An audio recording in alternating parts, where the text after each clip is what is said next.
Hello and welcome to the video. This video is going to be about a Time magazine from March 29th, 1982. Now this particular issue has a lot of sensitive topics in it, so I'm not going to be showing those in this video. I'm only going to show the interesting parts in the magazine. Fun fact, this magazine, it shows the price on the front cover as $1.50. In 2021, a Time magazine cost $4.99. If you figure out the math, from 1982 until today, 2021, the price increased by 333%. So in 39 years, the price rose at roughly 8.53% a year. Talk about inflation. I'm going to discuss the interesting things in the magazine first, and then later on, if you're into economic stuff, then stay tuned for the remainder of the video, because there's some economic things that were in the magazine as well. This page says, Plymouth, the American way to get your money's worth. Every front-wheel drive Plymouth is engineered with advanced technology to give you high mileage and your money's worth. And it shows some prices here. I'll go over some of this. If you want, you can read it. Hopefully the quality is good enough that you can see it on your screen. You might have to watch it on a bigger screen. I scanned all these with my scanner, put them into the computer. Oh, and by the way, Time magazine, I don't want to hear your nonsense. This is fair use for education purposes, so I am allowed to use these images from your magazines. Now let's get on with the video. It says here, model, the Reliant K-Base Coupe starts at $5,990. And of course it was shown with the options in the picture, so that was $7,478. That is very cheap for a brand new car. Nowadays, you're going to spend at least $20,000 to get a new car. Again, talk about inflation. Next image we have is the Mazda. This is a 1982 Mazda Rx-7. Just one look and you'll see its incredible value versus the Porsche 924. And if you look up to the right corner, you see a 4-point spark plug, or a spark plug with 4 electrodes. That looks familiar, doesn't it? You see how they marketed this maybe 10 years ago or so with the 4 electrode spark plug? It's nothing new, they had it in the 80s.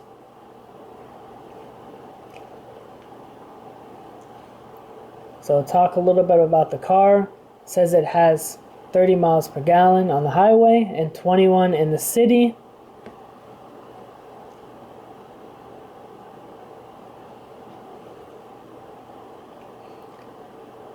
It came with a 5-speed overdrive transmission, AM/FM stereo radio with 2 speakers, power antenna, steel-belted radial tires, front and rear stabilizer bars. Interesting. Complete instrument panel including voltmeter, temperature and oil pressure gauges, analog quartz clock, a tachometer, remote control electric fuel filler door release. Interesting. Tinted glass, all this and more for only $9,695.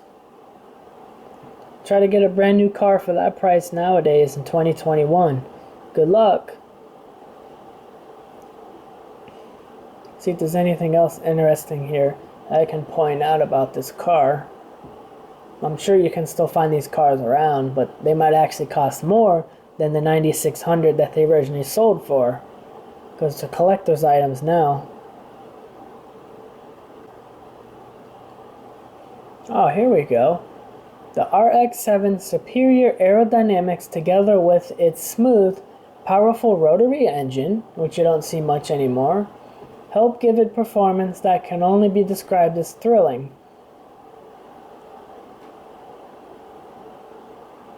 The RX-7 benefits from continual refinement. Since its introduction, the RX-7 has benefited from a number of large and small refinements. Typical of these is an alteration in the design of the spark plug. See the illustration. The 3-electrode plug was replaced by one with 4 electrodes, and the tips were positioned closer to the combustion chamber to help maintain smooth, stable ignition. Another example of continual refinement can be seen in the gear shift lever. It has been shortened by over an inch and moved 4 inches closer to the driver's hand. This change provides a more direct, short throw feel as you run through the RX-7's strong 5-speed gearbox. I don't see anything in here about the horsepower, the torque of the engine. I'm sure you can look that up online. Going to move on to the next one now. This is a Buick advertisement. It says some of our Buicks use very little gas, and some of our Buicks use none. Nice trick. Well, it's because they use diesel fuel instead. A Buick that uses very little gas is a description which most certainly befits our Skylark, as you can readily see in the chart at right. And the ones which use none are of course our diesel-powered Buicks, since we don't feel that the economies of diesel power should be offered only to the buyers of a limited number of Buick models. We make the 5.7-liter diesel engine available on Buick Riviera, Electra, LeSabre, and Regal. And we offer the 4.3-liter diesel as an option on Regal and Century. The mileage and range estimates for these cars tell their own persuasive story about the thriftiness of diesel power. The point is, you can pick whichever Buick you like, knowing it can be a very economical diesel-powered Buick, if you so choose, all except for our Skylark, which after all uses very little gas to begin with. The Skylark, estimated, gets 41 miles per gallon on the highway. The diesel gets 35. That's interesting because the gasoline is more efficient than the diesel in this case. I think in the 80s there's something going on with the gas prices, so that's why they came out with these cars that are really efficient.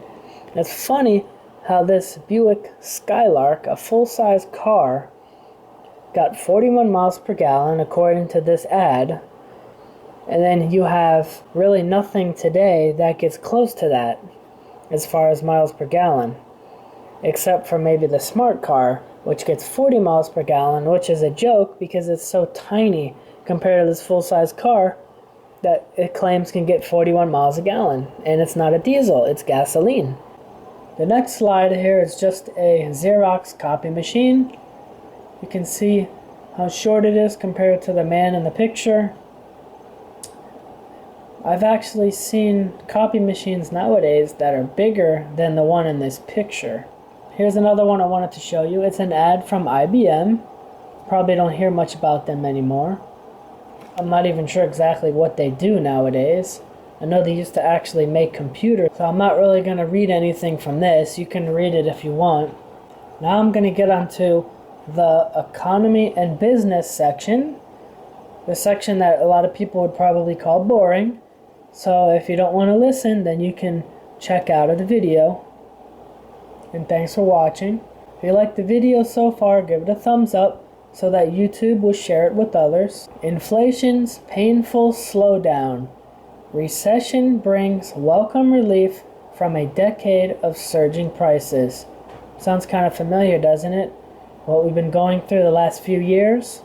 Whatever else it may be remembered for, the presidency of Ronald Reagan has already been firmly linked with one happy economic achievement: the start of the wind down of the longest sustained inflationary surge in the nation's history. A year ago, the woozy U.S. economy was wobbling atop a seemingly endless inflationary spiral, traumatizing families everywhere with the vision of a lifetime of work and savings being eroded to nothing by the whirlwind of runaway prices. Yet the specter of double-digit inflation is fading fast. Indeed, the Consumer Price Index, which was bounding up at a 14% annual rate as recently as last September, rose at a mere 3.7% pace in January. Economists now freely predict that the February figure to be announced this week will show an equal or even more modest increase. Just to add this in, now in 2021, it's pretty much the same situation. Inflation galore. And now the inflation is actually worse than what it says in this article. The article says that this was the longest sustained inflationary surge in the nation's history. Not anymore. Now it's in 2021, not 1982 anymore. 3 indexes of producer wholesale prices for finished goods, partially processed materials, and raw commodities really did fall in February, the first time that all went down simultaneously since February 1975. Moreover, the slowdown has been going on long enough that it cannot be dismissed as a fluke. The Producer Price Index for finished goods, those ready to be stocked on store shelves, have been declining fairly steadily and significantly since January 1981. Best of all, many economists, including some who have very little sympathy for Reagan's economic policies, think that these gains are not just a temporary result of the current economic slump. They see signs that the inflationary cycle of the 1970s may really have been broken, although it took an exceptionally severe recession to finish it off. The drop in inflation, says Walter Heller, chairman of the Council of Economic Advisors under Presidents Kennedy and Johnson, is in good part a fundamental change, a structural change, adds Otto Eckstein, a member of Time's Board of Economists. Sure, if the economy picks up, there might be some acceleration in inflation, but it should not be anywhere near double-digit levels, barring any new disaster in the world. I think we have eliminated double-digit inflation. Yeah, maybe, but 39 years later, we probably have triple-digit inflation. Nobody really knows nowadays what the real inflation rate is. Yet these prospects have prompted curiosity, little celebration. Headlines about the decline in inflation have been modest and often displayed on financial rather than front pages. Even the administration, which made reducing inflation its top priority, is blowing only a muted self-congratulatory trumpet.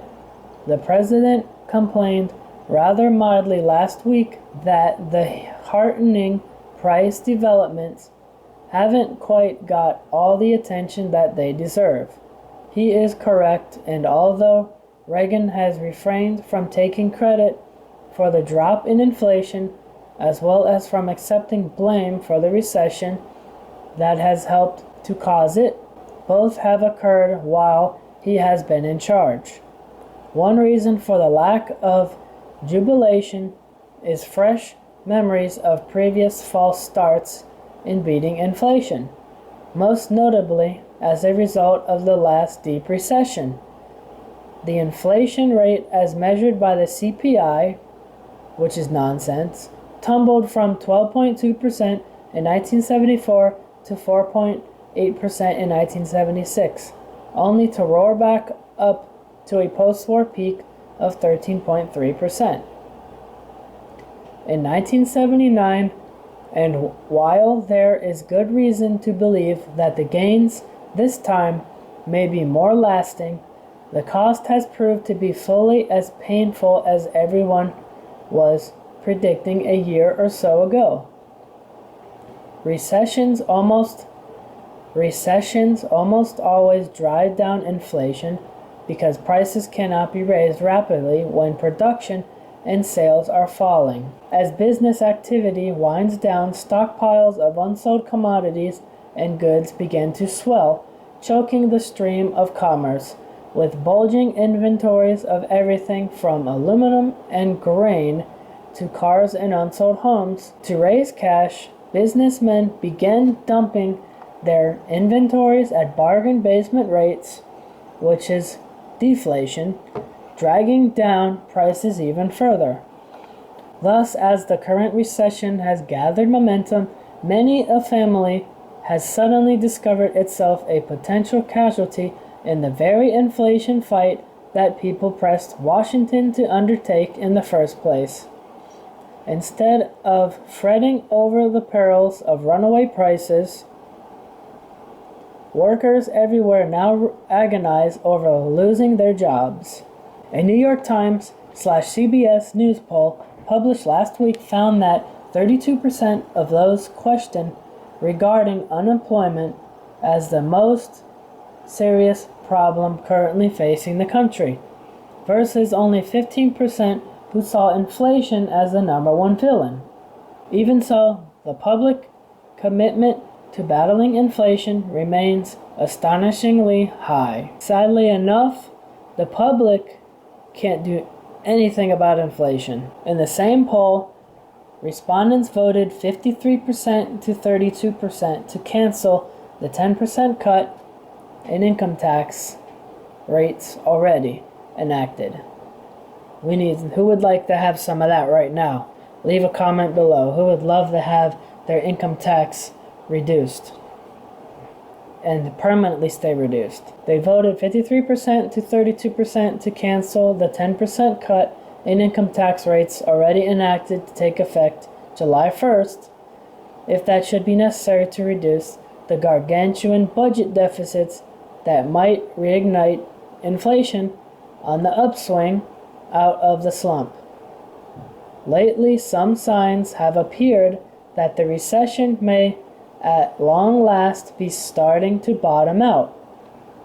Industrial production rose 1.6% in February after 6 months of deep decline. Housing starts also went up a bit during the month, though still remaining at a severely depressed level. Such signals are hardly conclusive.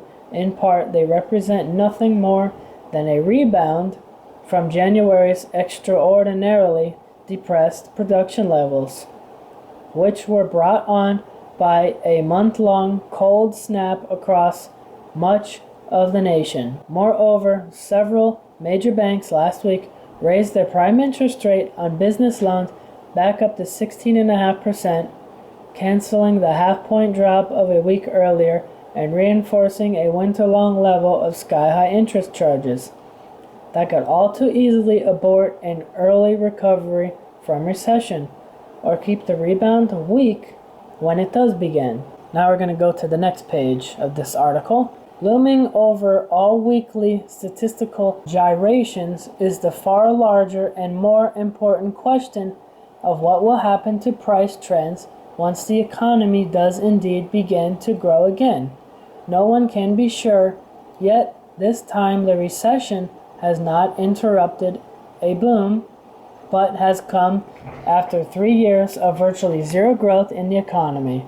The long suppression of demand may finally have broken or even reversed the trends that kept prices shooting up throughout the 1970s, some of which may have been burning themselves out anyway.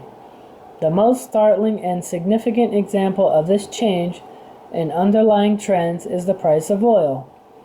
Nothing did more to propel inflation ever higher during the 1970s than the success of the Organization of Petroleum Exporting Countries in raising the benchmark price of a barrel of crude from $180 in 1970 to $34 now. Wow, that's a big increase. Besides the skyrocketing increases in retail prices of gasoline, the spiral helped drive up everything from apartment rents, which are affected by fuel costs, to the price of food, which is hauled to supermarkets in diesel-burning trucks. Sounds very familiar to what's going on right now in 2021 and what went on in 2020. Rising apartment rents, fuel costs going up. They do say that history doesn't repeat, but it sure does rhyme. Eventually, however, the petrol price spiral reached a point at which consumers and industry worldwide simply would not or even could not pay anymore. Prompted by recession, they cut back on usage so sharply that the world is now awash in surplus oil, and prices are coming down. Another thing that seems to repeat. When lines form at gasoline stations these days, it is not because of shortages, but because prices have dropped below $1 per gallon. In Texas, in a desperate attempt to halt the drop in prices, members of OPEC gathered in Vienna over the weekend and announced an agreement for a modest production cut of 200,000 barrels per day. Over the weekend, it announced an agreement for a modest production cut of 200,000 barrels a day to 18 million barrels a day. It is the first time the members have agreed jointly to curtail output in order to stabilize prices.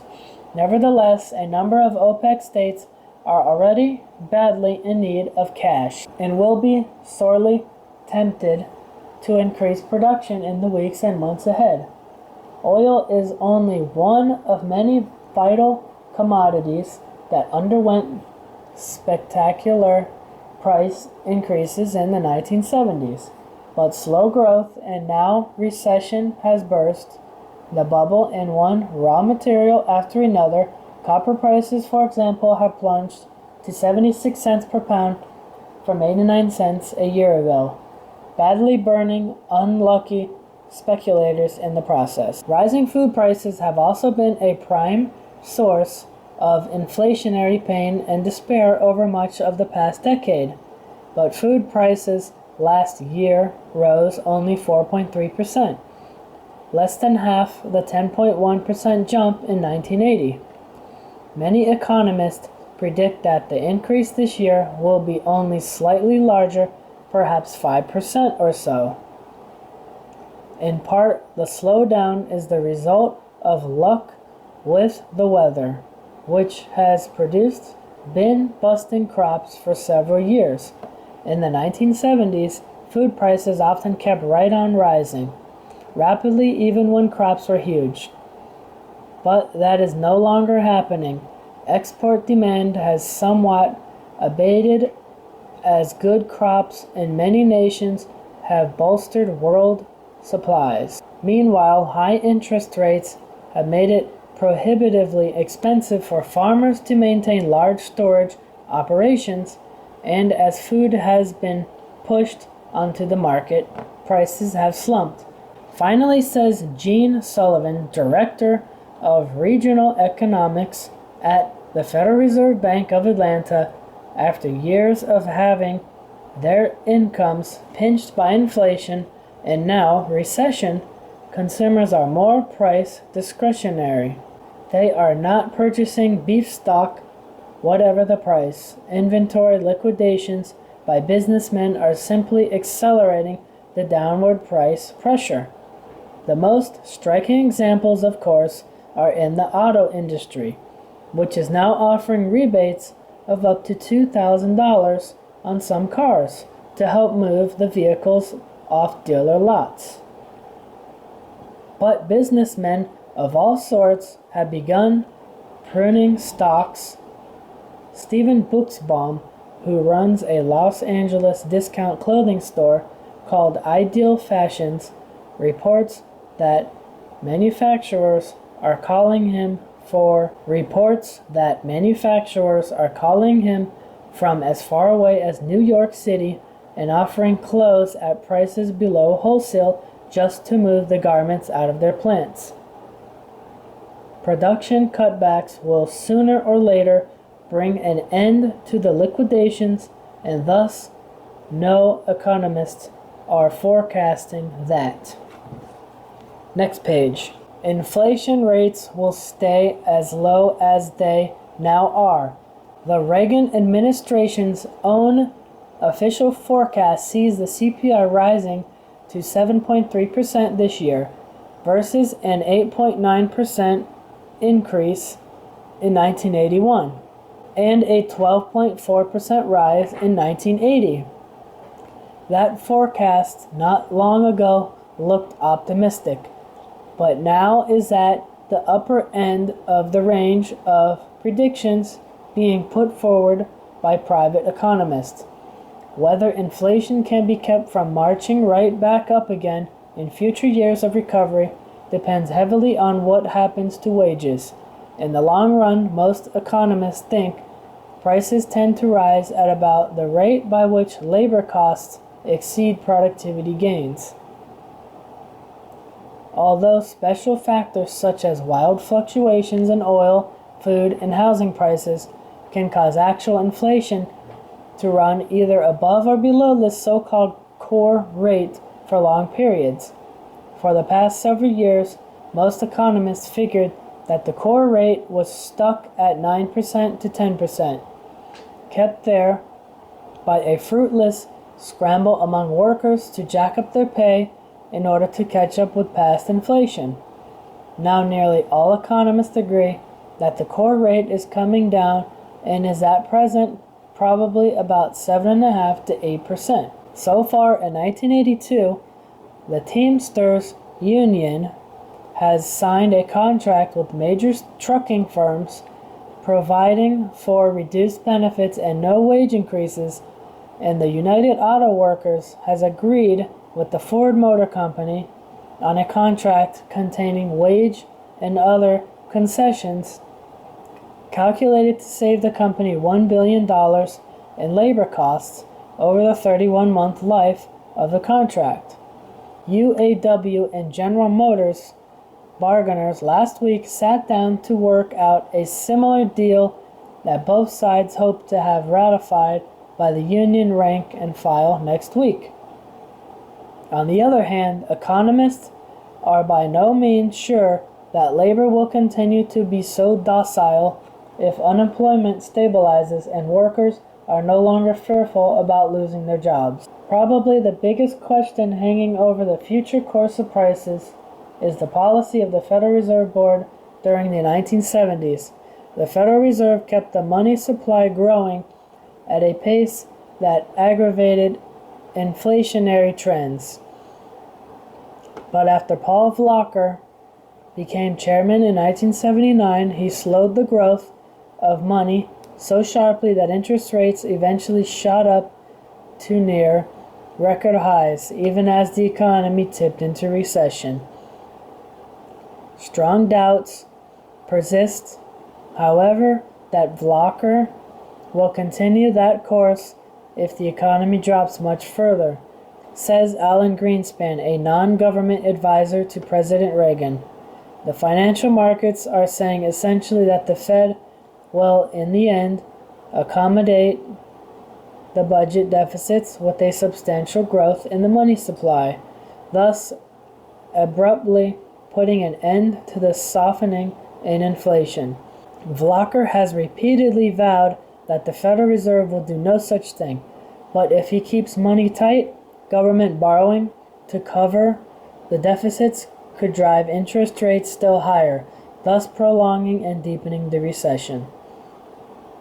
In fact, the best and perhaps only way for the U.S. to enjoy a non-inflationary recovery would be to whack down the deficit, thereby reducing borrowing pressure and permitting interest rates to drop. Reagan in recent weeks has been hearing pleas to lower the deficit, perhaps by cutting defense spending, perhaps by reducing or delaying tax cuts, from conservative supporters in such organizations as the Business Roundtable and the National Association of Manufacturers. So far, the advice seems only to annoy the president. In a speech to the NAM last week, he declared, "I've been a little disappointed lately with some in the business community who have forgotten that feeding more dollars to government by increasing taxes is like feeding a stray pup. It just follows you home and sits on your doorstep asking for more." The U.S. has long known that a recession will curb price increases temporarily. It is now learning that a deep enough recession can even begin to turn around deep-seated inflationary forces. But the nation is a long way yet from proving that it knows how to combine low inflation with sturdy growth in production, incomes, and jobs. By George J. Church, reported by Bernard Baumol, New York, and Giselia Bolt, Washington. And there's another article here, I'm not going to read it, dusting off the energy tax idea. You can see these, I hate to say it, but I think that they're pretty much, you could call them clowns because of the stuff they come up with. So this energy tax idea goes as far back as 1982, maybe even before that. But they want to try to charge you money, a tax, to use fossil fuels, which is just ridiculous. Well, anyways, that's it for the video. Thanks for watching. Don't forget to subscribe, click the notification bell, and if you have any suggestions for future videos, leave a comment.